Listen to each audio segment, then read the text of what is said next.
The letter arrived on a Tuesday. The day itself felt already heavy, marked by the smell of chrysanthemums and the quiet emptiness that follows a funeral. I remember the white envelope felt strangely crisp in my hand, out of place among the sympathy cards and bills. It was from the insurance company. I had been prepared for the grief. I had been ready for the monumental silence of our house. I had even prepared for the paperwork. But I was not prepared for the name printed under beneficiary. It wasn't mine. It wasn't our children's. It wasn't the charity Michael had always joked about. It was Evelyn Price. Evelyn, Michael's secretary. I felt the blood drain from my face, leaving my skin cold and tight like brittle paper. The world outside the kitchen window, the gentle sunlight falling across the deck, suddenly seemed fraudulent. I stared at the name, Evelyn Price. Evelyn was 32, sharp, efficient, and quiet. She had organized Michael's life for 5 years. She sent me a beautiful handwritten condolence note just last week, speaking of his kindness and his dedication. Now I held this piece of paper, this cruel final testament, stating that Michael had left the entirety of his multi-million-dollar life insurance policy, money meant for our retirement, for our future security,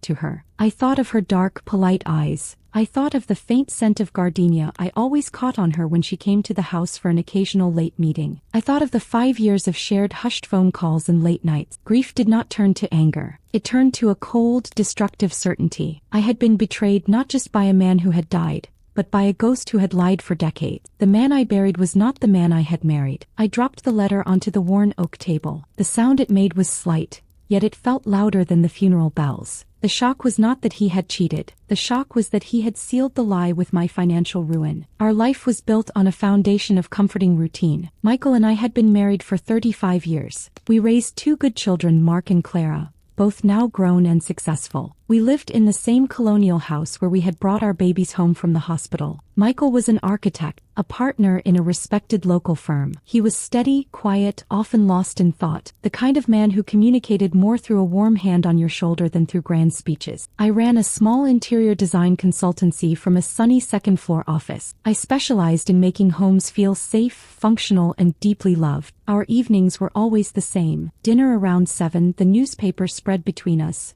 and the rhythmic tick of the grandfather clock in the hall. We were not passionate fire but warm, enduring coals. I remember thinking of Michael's hands, strong, capable hands, always smelling faintly of drafting paper and pencil lead. He was meticulous about his appearance, his desk, and his work. That sense of order was what I had always loved. Felt safe. He always wore the same simple gold wedding band, a slightly worn circle that felt like part of his own skin. He never took it off, even while working on the models. My brother Richard was the opposite of Michael. Richard was vibrant, loud, and thriving in a different way, flashy with a booming voice and an instant charisma that always filled a room. He owned a regional construction company that did well, though his methods were sometimes questionable. Richard always had to be the hero, the savior, the one with the biggest watch and the loudest laugh. Michael and Richard had an awkward, necessary relationship. They were family, so they had dinner together, but they didn't share confidences. Richard called Michael the quiet one. Michael just smiled and called Richard the loud one. Looking back, there were no flares, no screaming arguments,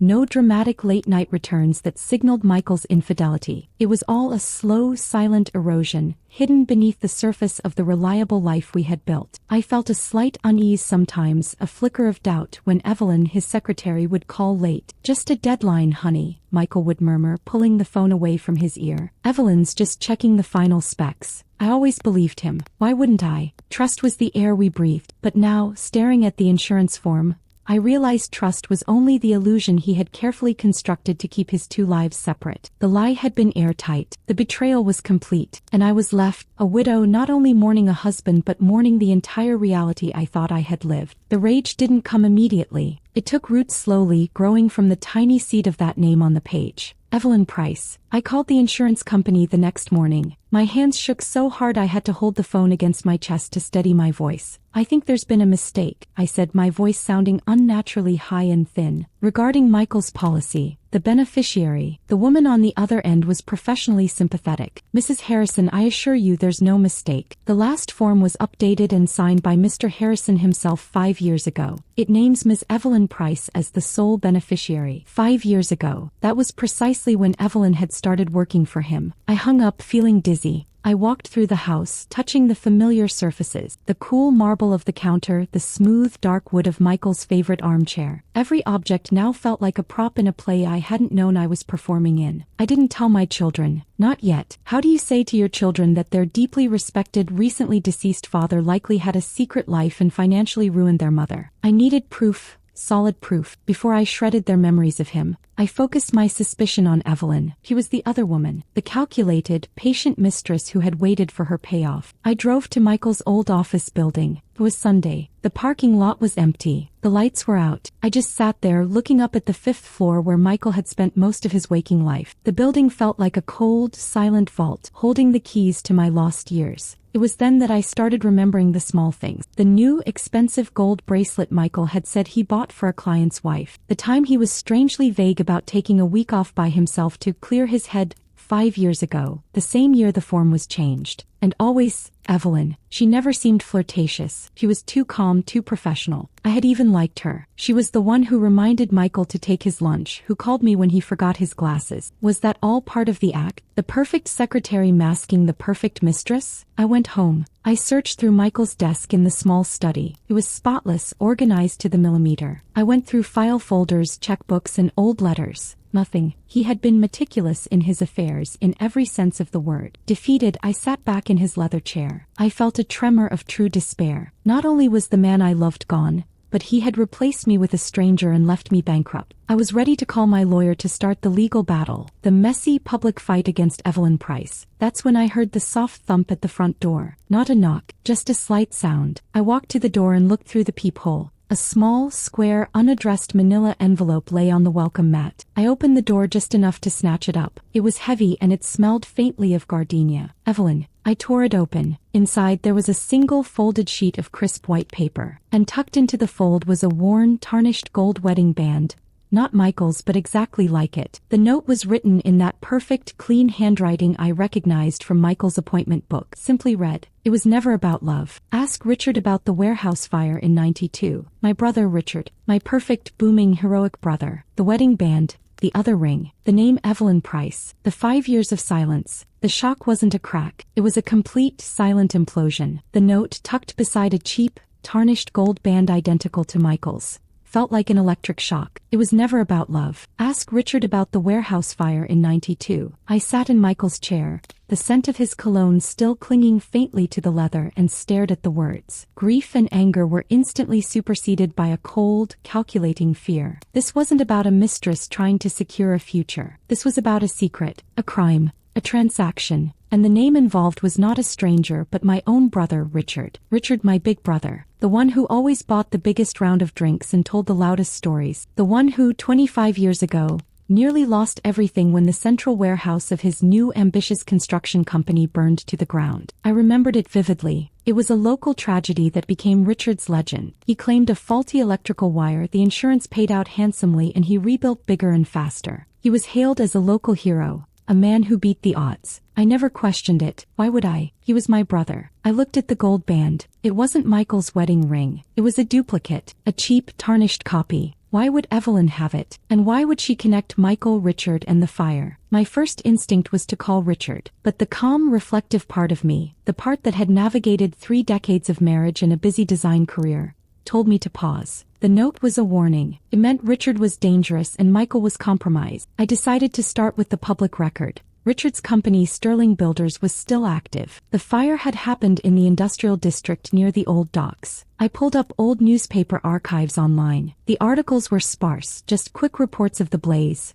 the high value of the insured inventory, and the swift insurance payout that followed. The fire marshal ruled it accidental, but one detail buried deep in a follow-up article snagged my attention. A night watchman, Paul Davies, had been scheduled to work that night but had called in sick. He later testified that the safety checks had been completed hours before. I realized I couldn't face Richard directly. His confidence was a weapon. He'd charm or bully his way out of anything. I needed to know what Michael had done. I went back to the only lead I had left, the money. Evelyn Price. She had taken everything, so she held the key. I had to meet her not as the scorned wife but as an investigator. I found Evelyn's address through a professional directory, a small apartment complex across the city. I drove there that evening. The lights were on in her third-floor unit. I waited in the car watching. When she finally emerged carrying a small grocery bag, I stepped out. She stopped instantly. Her polite composure cracked for just a second. Her eyes widened, not with fear but with a deep, weary resignation. "Mrs. Harrison," she said, her voice barely audible. "Evelyn," I replied, keeping my voice steady and low. "We need to talk. About Michael's policy. And about this." I held up the second gold ring. She looked at the ring, then back at me. "Not here. I can't. Give me 1 hour. There's a small coffee shop 2 blocks west, the corner grind. Meet me there. Alone." I nodded. I drove away, my hands gripping the wheel. I was no longer a grieving widow. I was a detective chasing a truth that promised to destroy the last vestiges of my family. The coffee shop was brightly lit, smelling of stale grounds and cinnamon. Evelyn was already seated in a corner booth, nursing a plain cup of black coffee. She looked tired, small, and utterly alone. She wasn't wearing a gardenia today. I slid into the booth opposite her. "I received your note, Evelyn. And the ring. I need to know why Michael left you the policy. I need to know what the warehouse fire in 92 means. And I need to know why Richard is involved." She didn't try to lie or minimize. She looked me straight in the eye, and for the first time I saw genuine pain, not guilt. "Michael was paying me," she began, her voice a low, rough murmur. "He was paying me to stay silent. The policy was the final payment, the leverage." "Paying you for what?" I asked, leaning forward, ignoring the faint noise of the espresso machine behind the counter. "The fire in 92 wasn't an accident, Mrs. Harrison. It was arson. Richard hired Michael to do it." I felt the air rush out of my lungs. "That's impossible, Michael. He wouldn't hurt a fly. He's an architect." Richard was the one under pressure. He was over-leveraged. "Michael designed the structural plans for that old warehouse," Evelyn explained patiently. "He knew the weak spots. Richard was desperate. He was facing bankruptcy, maybe worse. The only way out was the insurance payout. Richard needed a professional to make it appear as if it were an electrical failure, not a bomb. Michael designed the failure points for him." The reality hit me with the force of a physical blow. Michael wasn't a hero, nor was he a simple adulterer. He was a criminal accessory. "The 2 rings," Evelyn continued, pushing the tarnished duplicate across the table. "They were Richard's idea. A blood bond, he called it. They were identical, cheap rings bought from a pawn shop. Richard gave one to Michael, kept the other. A reminder. A piece of shared guilt they couldn't take off, even if Michael wore his real one on top of it. They were meant to symbolize the crime they carried." "And you,"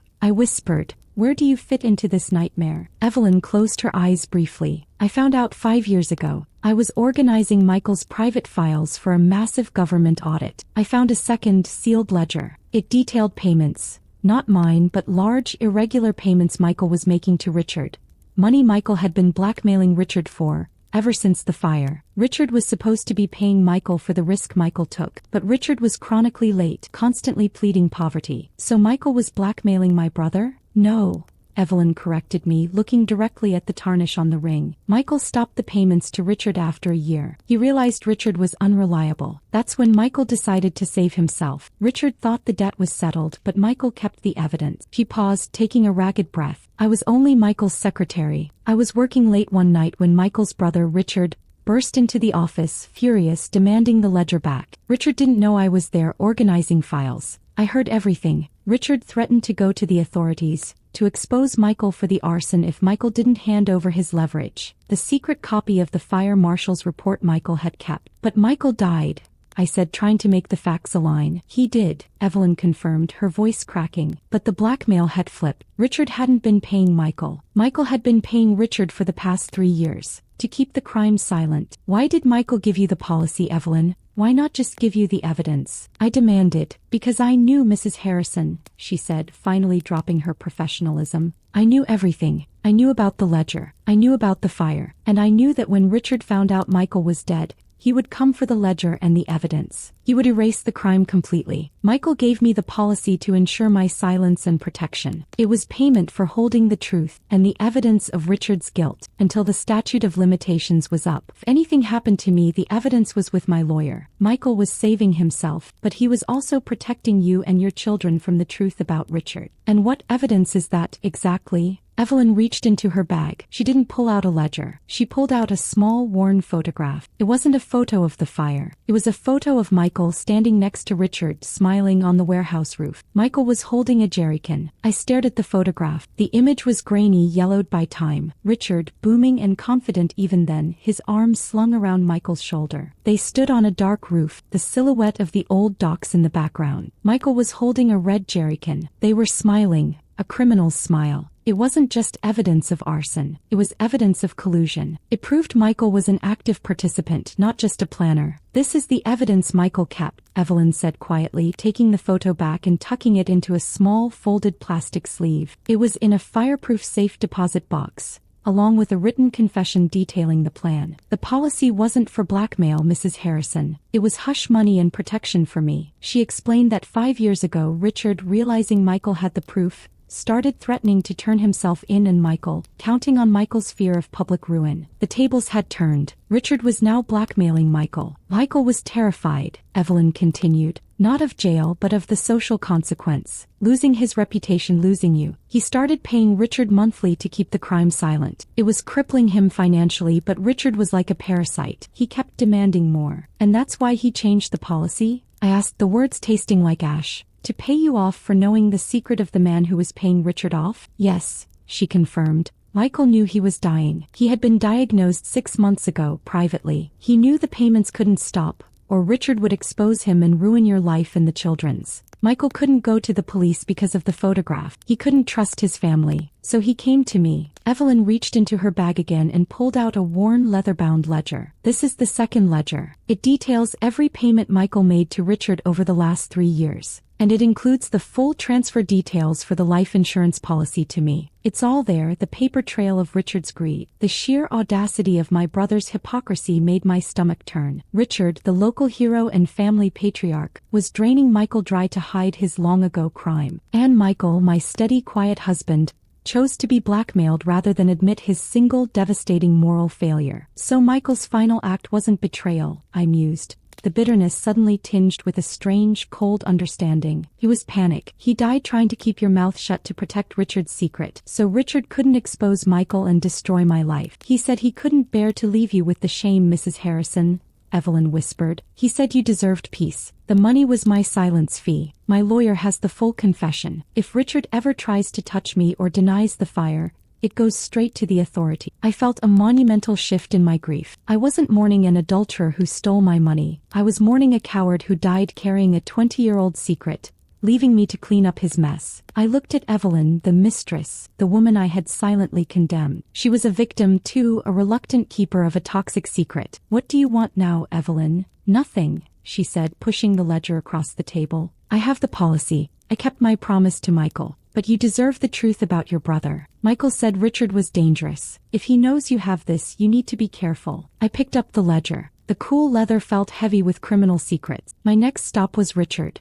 I didn't call Richard. I didn't want a shouting match. I wanted a confession, and I liked it where he felt safest, in public but trapped. I scheduled a family dinner for Friday night. My children, Mark and Claire, would be there. They needed to see their uncle for who he truly was, before he came to me asking for a loan or trying to help me manage my finances. The dinner was at a local Italian restaurant, Ristorante Bene. Richard was instantly boisterous, ordering the most expensive wine and talking loudly about his latest building contract. He patted my hand, telling me I was doing so well, and that I should let him handle all that insurance nonsense. I let him talk, smiling faintly. I waited until the main course was served, when the noise level was high, but the atmosphere was too intimate for him to storm out. I cleared my throat. "Richard, I need to talk about Michael's affairs." He instantly put down his fork, his eyes narrowing slightly. "Kid, I told you, we shouldn't talk business here. Just let me handle it. I'll get you a lawyer. That secretary is a snake." "Evelyn Price,"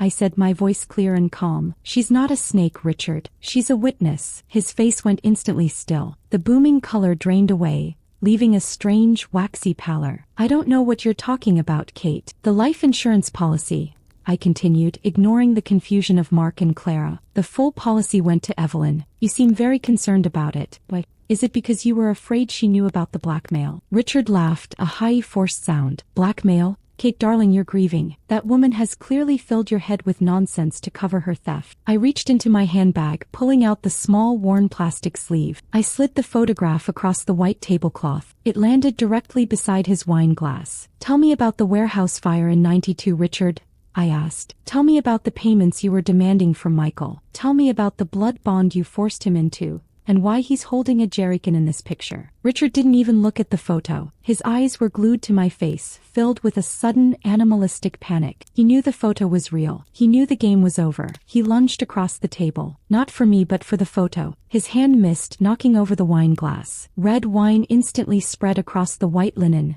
staining the cloth like an open wound. You stay out of this, Kate, he hissed, his voice dropping to a furious whisper. This is business. You don't understand what you're doing. I understand everything, I said, maintaining my quiet, deadly composure. I pushed the leather ledger toward him. I understand arson. I understand extortion. I understand that my husband died carrying your shame, trying to protect us from the moral consequence of your failure. Mark stood up, confused and alarmed by the spilled wine and the sudden raw fury in his uncle's face. Dad, what's going on? Richard ignored him. He scooped up the photo, crumpling it instantly. I'll handle this, Kate. I'll take care of Evelyn. I'll give you half the policy if you just... You can't, I interrupted. The policy is gone, but the evidence isn't. Evelyn's lawyer has the ledger and Michael's full written confession. Richard, if anything happens to her, or if you refuse to confess your role in the warehouse fire of '92, the entire package goes to the police. The statute of limitations for fraud is running out. But for arson? Not so much. Richard finally looked at my children. Mark and Claire were staring, pale and horrified. Richard's face twisted,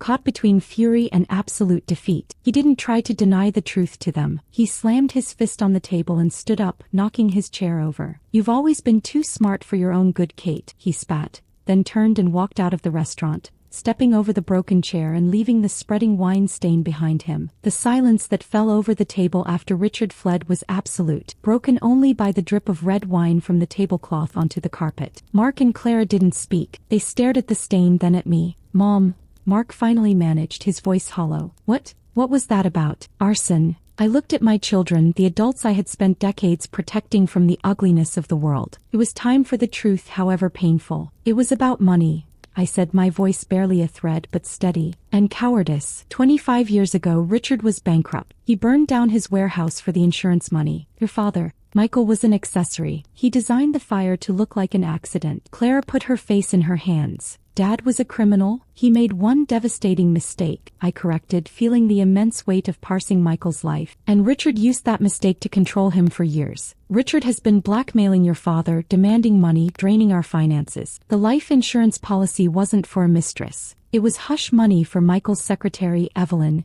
to ensure she protected the evidence against Richard after Michael died. I showed them the cheap, tarnished duplicate ring and explained its meaning, the secret bond of guilt. I handed them the ledger detailing the extortion payments. They didn't need to ask why Evelyn had the millions. They understood it was a desperate final act of protection against a far greater threat, the exposure of their father's crime and the ongoing avarice of their uncle. The immediate consequence was the fracturing of the family facade. Mark, an accountant, took the ledger and the photo, which Richard had foolishly crumpled but not destroyed, and promised to review every detail. Clara, the social worker, just wept for the quiet, compromised father she thought she knew. The news spread through the extended family not with a bang, but with the quiet, chilling speed of a social media notification. Richard, fueled by panic and rage, called our cousins, claiming I was mentally unstable from grief and trying to steal the inheritance from a poor, hardworking secretary named Evelyn. But I had already acted. Before dinner, I had discreetly sent copies of key ledger pages and a photo of the tarnished ring to two trusted family elders, my father's brother and my own aunt. I didn't add commentary. The documents spoke for themselves. When Richard tried to rally support, the silence he met was deafening. No one rushed to his defense. They knew Richard's temper and his history of sharp dealings. The truth, supported by Michael's own meticulous handwriting in the ledger, confirmed their worst suspicions about the golden boy. Richard's business, Sterling Builders, started to crumble almost instantly. The news didn't hit the papers. We were careful to keep it quiet for Michael's sake, but gossip moves faster than print in the construction world. Clients backed out. Banks called their loans. The The smell of decades-old arson seemed to cling to his company letterhead. Within 2 weeks, Richard sold his large, showy house at a loss to cover his rapidly accumulating debts and stave off an investigation by the insurance fraud division. He tried one last desperate call to me. "Kate, you win," he snarled through the phone. "Evelyn can keep the money. Just keep the ledger and the photo out of the light. Think of your kids. Think of Michael's legacy." "Michael's legacy," I replied, my voice steady, "is the shame you forced him to carry. You stole his peace, Richard, not just his money. We already know the truth. The silence now is only for my children." I hung up, severing the last connection. I realized that my revenge wasn't the eviction of my parents like in some stories. My justice was moral accountability. It was watching the self-proclaimed hero of the family finally face the ruin he had earned 25 years ago. The immediate threat was gone,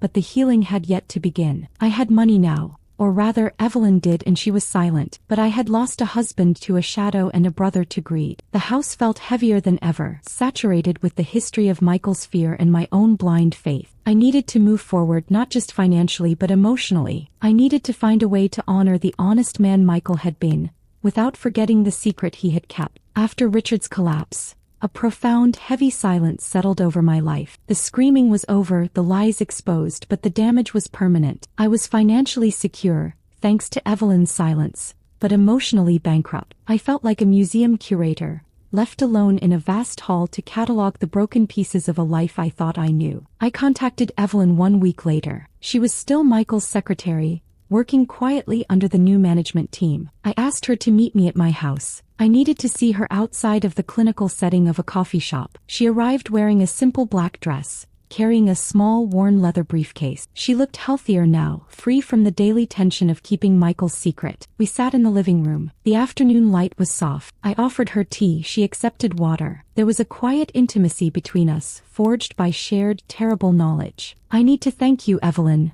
I said simply. "You saved my life and my children's peace by honoring Michael's request." She nodded. "I didn't do it for Michael, Mrs. Harrison. I did it because Richard is toxic. I couldn't let him win. I saw what he did to Michael over 5 years.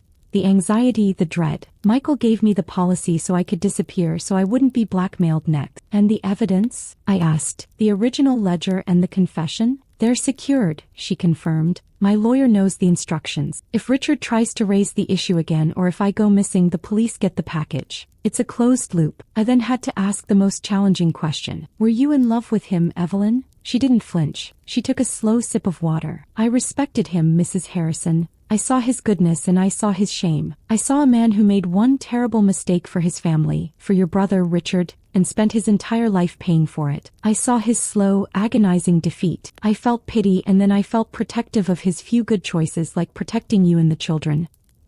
But he was my burden." That answer, "he was my burden," was more honest and comforting than any declaration of love could have been. It confirmed my intuition. Michael had died trying to salvage his dignity and protect his wife from the fallout of his shame. We finished our water in silence. Evelyn then opened her briefcase. She pulled out a thick bank statement, the first for the policy funds. "The money is settled now," she said. "But Michael and Richard were already hemorrhaging your joint assets for years. Your savings, the mutual funds.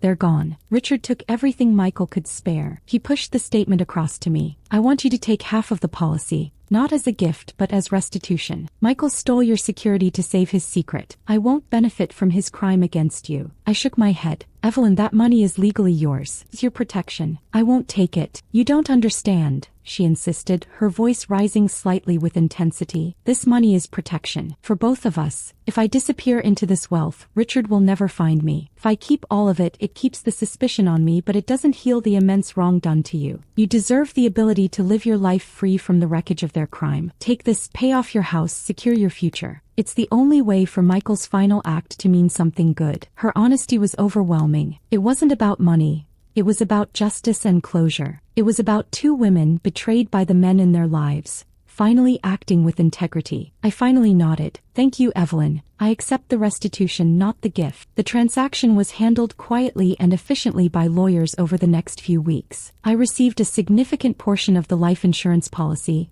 enough to pay off our mortgage, refill our savings, and ensure I was completely secure. Evelyn resigned from the firm and moved far away, severing all professional ties. She kept the evidence and kept her silence. I never spoke to her again, but I knew she was out there living her life, finally free. The house was paid off. The bank accounts were full. Richard was gone, broken by his own greed. Michael was buried, his secret with him. Yet, the deep internal renovation I needed was only beginning. I decided to sell the house. It was a beautiful home, but it was saturated with the smell of old secrets and Michael's hidden panic. I couldn't design beautiful spaces for others while living in a lie myself. Mark and Claire were initially heartbroken. They loved the colonial house. "It's not about the house, children," I explained. "It's about the air we breathe. This house holds Michael's shame. We need a place that holds only our truth, our future, and our genuine memory." I sold the house quickly and moved into a bright, modern townhome across the city. It was smaller, cleaner, and filled with natural light. It smelled of fresh paint and possibilities. I closed my design consultancy and began teaching part-time at a local college. I felt lighter, free from the pretense of perfection. I thought a lot about Michael. He was not a monster. He was a flawed, frightened man who chose the wrong solution to a terrible problem. He spent his life guarding a secret that should have been exposed decades ago. I realized the actual lesson wasn't about revenge against Richard or justice for myself. It was about dignity. Michael lost his dignity the day he committed that crime. Richard lost his dignity the day he started extorting his own brother. I had been saved because two women,